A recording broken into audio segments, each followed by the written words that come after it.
Welcome to the Defense and Aerospace Report. I'm Vago Muradian here in San Diego to cover West 2018, the leading maritime conference and trade show on the West Coast. The event is co-sponsored by AFCEA International and the United States Naval Institute. Our coverage here is sponsored by Leonardo DRS. And we're honored to have with us as our guest Admiral Scott Swift, who is the commander of the U.S. Pacific Fleet.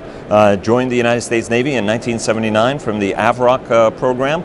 Flew one of the coolest airplanes around, the A-7 Corsair II, and in 2015 became the 35th commander of the Pacific Fleet. Sir, thanks so much for joining us. It's great to see you again, and thanks for having me here. It's a real honor, and I wanted to start off with sort of the big question. You know, we heard from Deputy Secretary Shanahan today about the national security strategy, the national defense strategy, and you're the front edge of that for the United States as the commander of Pacific Fleet. And the strategy identifies China and Russia as strategic competitors. What's the Navy's role in this new strategy? And equally important, or more important, what are the things you're doing to refine that warfighting edge, to get up on that capability step as we've seen these nations dramatically increasing their capability and will continue to increase their capability in the coming decade? Yeah, it's a great question, and I don't want to oversimplify the response, but the first thing that came to my mind when I read the national security strategy and the national defense strategy was that the strategy was returning to Pacific Fleet, that we had been executing our operations in the context that the national security strategy and national defense strategy describe the challenges that we face in a nation. And in our case, it's specifically the competition that China has brought to the global stage.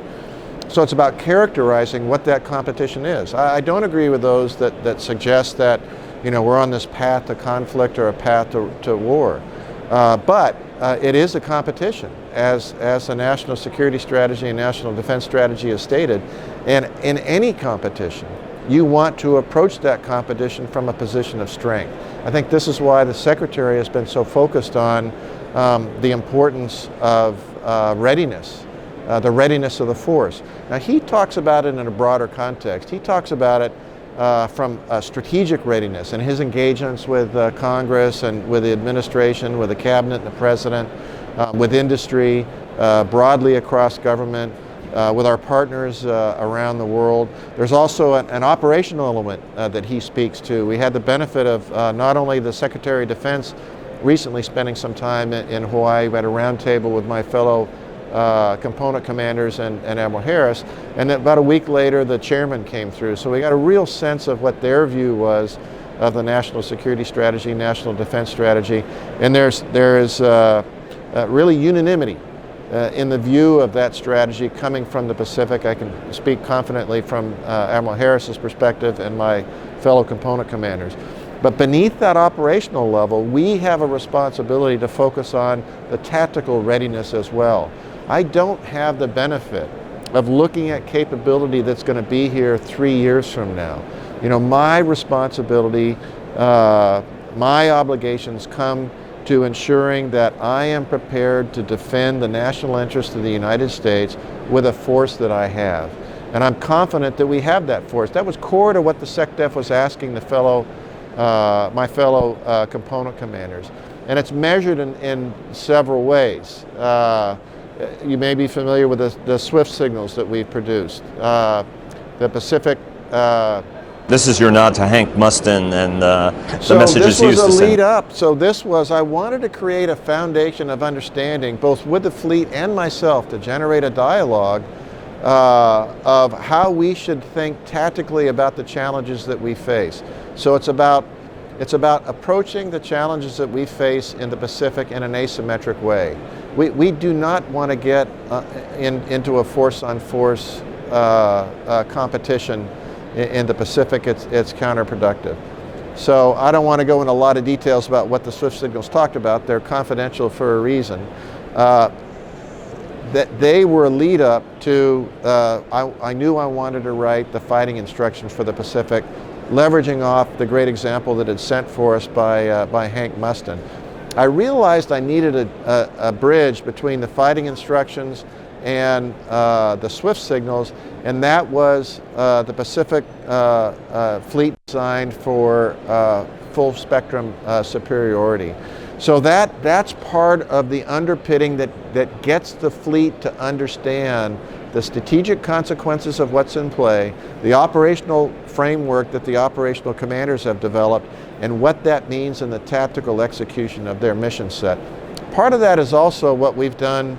Wrote a recent article on mission command and how do we operate in a comms denied environment. Which is in proceedings. So you should check it out. USNI and FC are the partners here in this show. So thank you for that. And I appreciate the feedback that I've gotten and the critique that it's received, because I'm learning from that as well. In that article, I talked about our reestablishment of the fleet problem.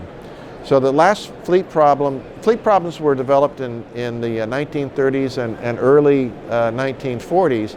The last one being fleet problem 21 that was in 1940. Those all was a body of discovery that was leveraged by Admiral Nimitz as he developed the wartime in the Pacific when he took over the end of December of 1941. And we have reinstituted that. We take a certified strike group and a certified expeditionary group and apply them against a real world representative threat and force that strike group commander to think operationally, develop a plan and execute that plan, even though we're going to work to drive him off plan. Robbie Harris, and that was actually a topic that's come up over and over again about the importance of doing that and taking that real world problem, and that, as you said, that body of knowledge was absolutely critical, along with the wargaming in the War College in those interwar years. One of the things that Deputy Secretary Shanahan talked about is that the skills that we need today or have today may not be the skills we need tomorrow, and that extends to both weapons and equipment. From your standpoint, what are the things that need to be done differently, whether equipment that's in the pipeline, whether it's training, whether it's thinking, given the nature of the adversaries we have and how they're moving rapidly across the piece of warfare, from the gray zone, hybrid influence operations, all the way to high intensity? So it's just this morning I was visiting a group of sailors across the spectrum, enlisted officers, uniformed sailors, civilian sailors, in what we call is innovation Bootcamp. And it's to kickstart innovation, because really warfighting, much of combat is about forcing more risk on an enemy than an enemy can bear, and likewise being able to absorb risk on your own forces to a sufficient level that the enemy can't break you. This is really about learning. We learn by making mistakes. So we need to create those environments where it's safe to make mistakes. That is difficult to get to the CNO's objective of high velocity learning if we've got a training audience that is reluctant to take risk, reluctant to learn by making mistakes. Now, it's not making mistakes for mistakes' purpose. As an aviator, I can tell you, there is a reason that we take a regimented approach to training, because we want to make the mistakes in safe environments where we don't harm individuals or we harm equipment. But it's things like Innovation Bootcamp to kickstart this idea of being high velocity learning. Innovative approach to problem solving is exactly what we need to do to get after the reality of what DepSecDef just described. We don't know what challenges we're going to face are going to be brought to us by our competitors. So we have to be flexible and agile in our thinking so we can shift as the world changes around us. Has the Navy become too risk averse? Has the sort of drive for perfection, whether at the junior enlisted level or even at the officer level, gotten to the point where it's actually constricting the willingness of people to take appropriate risk? I would describe it a different way. I think getting into a discussion that on how risk adverse is the Navy, that's not what the discussion is. The discussion needs to be, we need to be more open to innovation. So warfighting, in my view, that the element in warfighting that you want to own is time. You want to be able to accelerate or decelerate the warfight. If you've got too much risk, you want to decelerate the warfight so you can rearm, refuel, refit, do those kinds of things. If you see in it something that you want to take advantage of in the enemy force, a deficiency that the enemy has. You want to accelerate into that gap. But as you're accelerating into that gap, you're accruing more risk if you don't reach the culminating point. You're expending more ordnance, more fuel. So if time is the commodity that you want to trade in warfighting as an operational commander or a tactical commander, the currency that you trade in time is risk. So if we're risk adverse, we are not going to be as successful as we could be in warfighting. This is the brilliance of Nimitz. This is what Nimitz learned from the fleet problems that he experienced in the 30s and 40s, that it wasn't about avoiding risk, it's about embracing risk, managing it in a positive way.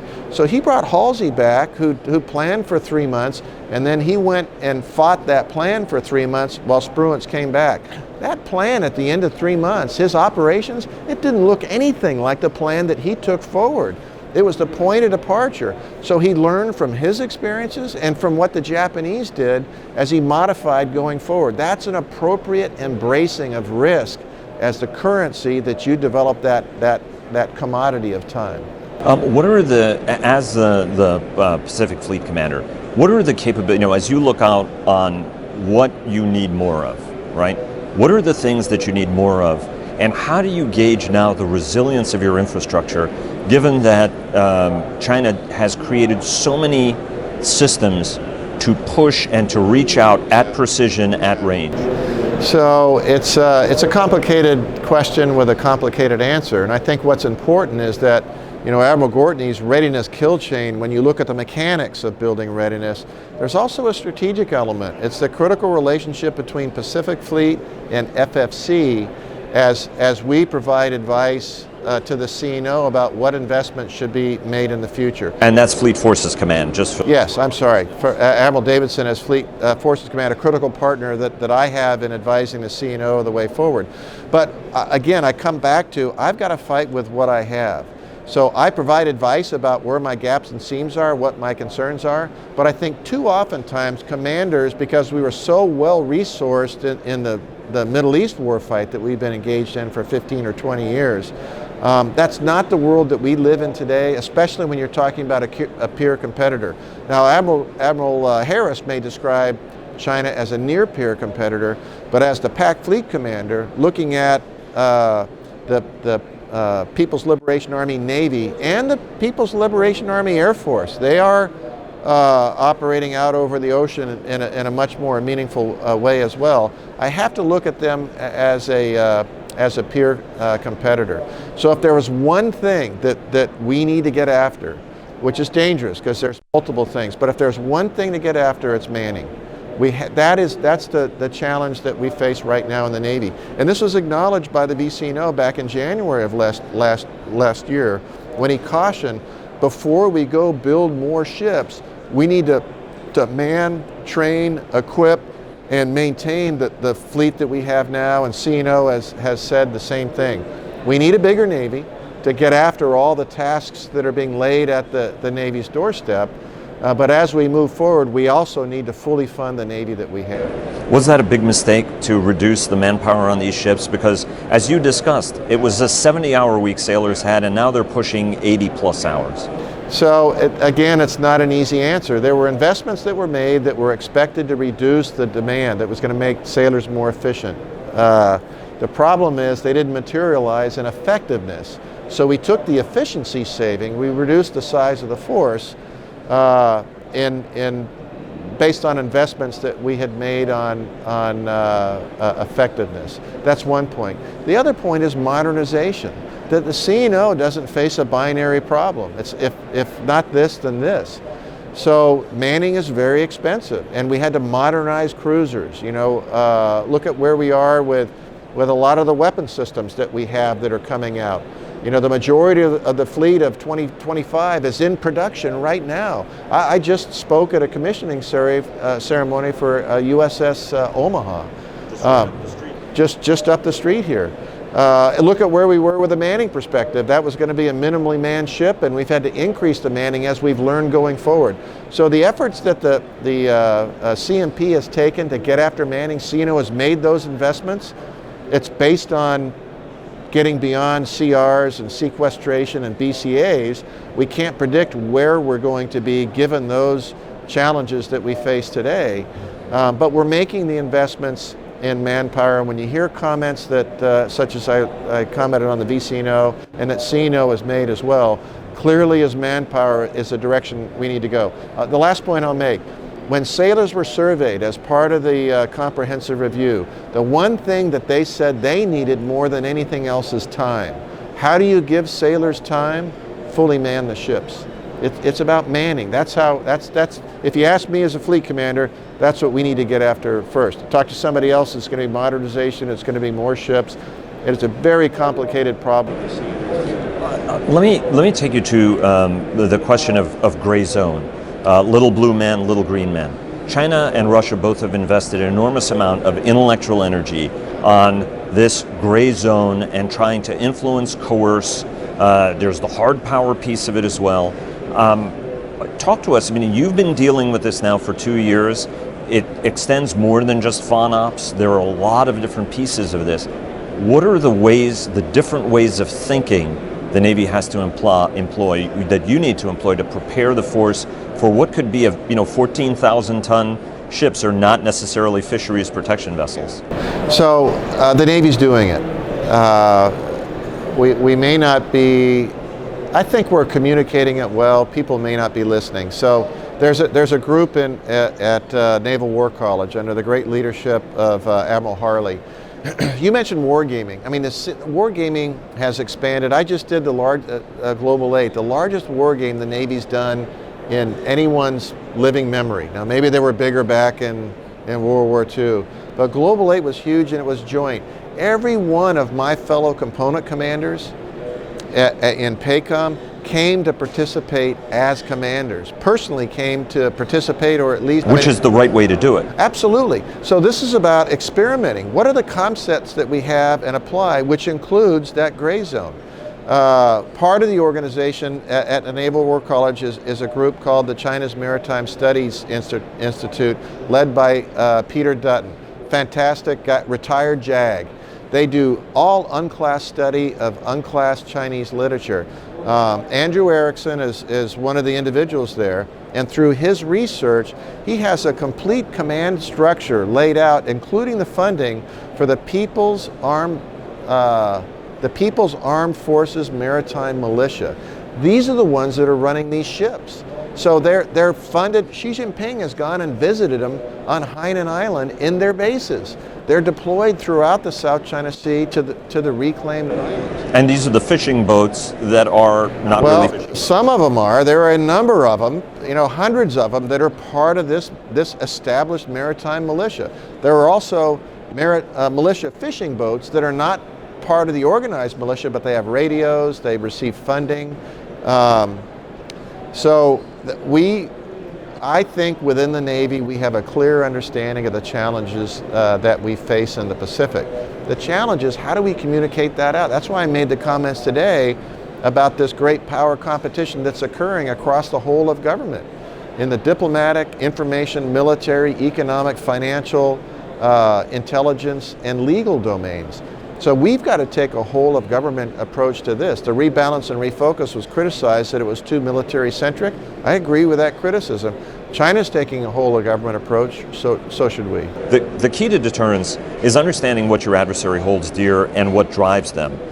And for him or her to understand that you have freedom to maneuver despite whatever it is that they're doing, that you can hold them at risk. Are you convinced at this point that we not only understand fully what deters China, but that whatever we're doing actually is deterring China? Or, as a friend of mine said, the Chinese are on their own path, and he's not particularly convinced that anything we're doing is actually changing them or particularly worrying. Yeah, I can easily answer that question in the next 2 hours. So let me get myself in trouble with some strategists. Well, before I do that, let me make this statement. What kind of deterrence are you talking about? It's a rhetorical question. So strategic deterrence, and I'm not talking about nuclear deterrence, I'm talking about deterrence at the strategic level. The national level is different than strategic at the operational level. It's different than strategic deterrence at the tactical level. This statement will get me in trouble with strategists that don't take it in that broader context. So deterrence, winning, is about holding at risk what's near and dear to whoever your competitor is. So you want to attack those centers of gravity. That's about winning. Deterrence is about making sure that the last tool that your opponent reaches for is a military tool. That's why SecDef is so focused on readiness. So deterrence is the combined power, military deterrence, is the combined power of the military and the willingness of civilian authority to use it. It's that combination. So I can't talk about the national willingness to use power, but I have to be ready that if that's the tool that is reached for, that military tool, that my forces are ready to respond. And I'm confident that they are. And that's true when I talk to my components, my joint component commanders, and I know Admiral Harris would say the same thing as the joint commander, that if the president reaches for that tool, if the nation reaches for that tool, the force in the Pacific, the joint force in the Pacific is ready to respond. Let me ask you, when you said the joint force, do you all work together as much as you feel you should in terms of thinking, planning? Yeah, we do. But we have an unfair advantage because we're personality based. Look, General O'Shaughnessy, I have he relieved me as a J3 at PACOM. He was the commander of PAC-F. He had a wing in Kadena. He has as much experience in the Pacific as I do. He knows all our allies, partners, and friends in the region just as well as I do. His wife and my wife are good friends. I was just over at his house at dinner the other night. General Berger, you talk about a naval warfighting partner. We do combined commanders conferences. So when I do every quarter, every 4 months, we do a commanders conference. One day we combine it with MAR 4PAC, except he doesn't come as MAR 4PAC. He characterized himself as FMF-PAC, Fleet Marine Force Commander, because he's subordinate to me in that role. So from a naval perspective, we've never been tighter. My staff has gone and briefed General Neller's executive council of all of his 3 stars and 2 stars. Admiral Atkins, the Coast Guard, 14th District Commander, is a good personal friend. He's part of this group. Bob Brown, that guy's just extraordinary. What he's done with multi-domain battle. There has never been a tighter personality from someone that's been serving in the Pacific for many, many years and who was the J3 there. The personal relationship has never been tighter. So as personalities start to move on, what we've been focused on, we meet every quarter, just the component commanders, and talk about the structures and framework that we need to put into place so that those that follow on behind us are not tied by personality, but are tied by process. That's why the Global 8 game was so compelling. I didn't have to ask them to come. We created an opportunity, and they all participated in that war game. Let me ask you a question on the tragic incidents that happened last year. 17 sailors died. And those accidents came at a time when there's always been a debate in the Navy about whether the Navy's as good as it thinks it is or as good as it should be. From your standpoint, you've looked at this on a very hands-on basis, obviously because they were FD and FJ, forward deployed naval forces, Japan ships. Talk to us a little bit about what the right lessons to draw from this are and what the wrong lessons from this. Yeah. So it's a great question, and it's a question that I think the Navy will continue to answer as we move forward as a learning organization. So first of all, my heart goes out to those sailors' families and their extended families. There's still an impact of their shipmates. That's part of their family as well. That reality should never diminish in how compelling it is to those of us to ensure that we are doing all we can to ensure the readiness of the force. So that's number one. Number two is any learning organization can't take that kind of loss without an impact, an introspective impact. But the reality of it is, you look at upwards of 5 investigations for each one of those collisions. We have a detailed understanding of what happened. And we have taken an approach, where appropriate, to go down the path of UCMJ and holding people accountable. With authorities comes responsibility, and with responsibility comes accountability. Accountability, thank you, comes accountability. And so we've gone down that path. There is, I go all the way back to the Belial report. There's another report that's confidential that... that was amazing, by the way, when you mentioned it, because I remember the Belial report and Admiral Copeman's document as well. Admiral Copeman's Vision 2025 that he wrote in 2012, it was confidential, but you take his report, you take Admiral Davidson's comprehensive review, and you take the SECNAV's SRR, you stack all those together, the overlap is compelling. We can fix all the eaches. We can take a checklist approach and a punch list approach and check off all the discrepancies that need to be fixed. And we will do that, and a large part that work is complete. But that overlap, that's the cultural change that's so critical. We did not institute cultural change the way I think we should have in the Belial report.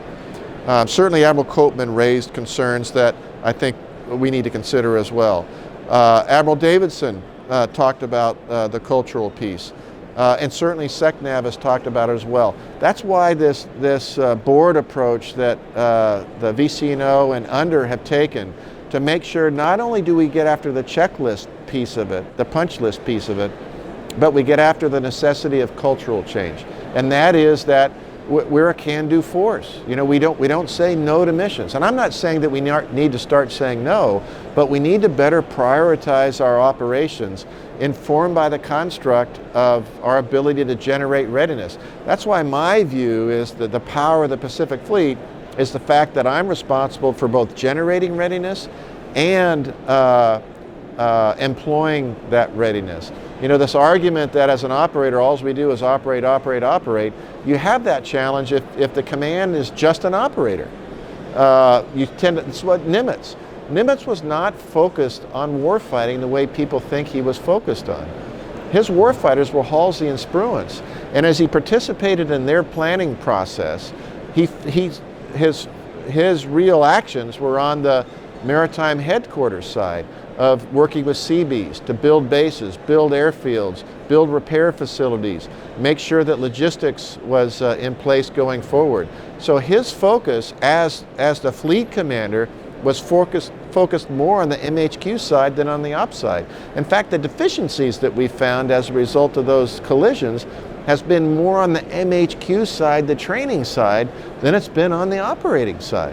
So this is a message that I put out through Swift Signals. It's a message that I put out through the operational design for the Pacific Fleet for full spectrum superiority, as well as the fighting instructions. We've got the warfighting piece down. What we need to do is to make sure we're in balance on the force generation side with the force employment side. But you know, when you mention culture, what is the culture change that you think is necessary?